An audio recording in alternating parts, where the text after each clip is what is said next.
Sir national medical commission 2021 November 18 regulation చట్టంలో చెప్పినటువంటి నియమ నిబంధనల్ని కిర్గిస్థాన్‌లో ఐహెచ్ఎస్ఎం పాటిస్తుందా? నిజంగానే పాటిస్తుందండి.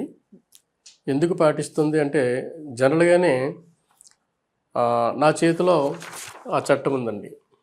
2021 నవంబర్ 18 గైడ్‌లైన్స్ ఉన్నది ఇది. ఓకే.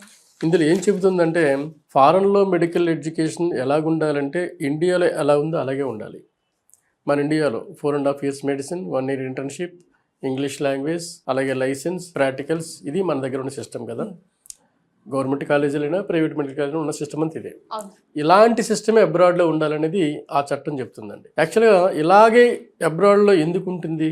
వేరే కంట్రీలో అక్కడున్న సిస్టమ్ ప్రకారం ఉంటాయి కదా. కానీ కిర్గిస్థాన్లో ఐహెచ్ఎస్ఎం 100% ఇవే నిబంధనలు కంటిన్యూ చేస్తుందండి. కారణం ఏంటంటే ఇక్కడ యూనివర్సిటీస్లో తెలుగు పిల్లలు ఎక్కువ మంది ఉండడం, ఇండియన్ స్టూడెంట్స్ ఎక్కువ మంది ఉండడం, వాళ్ళకి బెనిఫిట్స్ వీలుగా ఇండియన్ ఎంబసీ వాళ్ళ సహకారంతో కిర్గిస్థాన్ గవర్నమెంట్ ఇమ్మీడియట్గా ఇంప్లిమెంట్ చేయడం స్టార్ట్ చేయడంతో మన అక్కడ చదువుతున్న పిల్లలకు కానీ అక్కడ వెళ్ళడానికి పిల్లలకు కానీ ఎటువంటి ఆటంకం లేకుండానే ఈ జర్నీ కంటిన్యూ అవుతుందండి.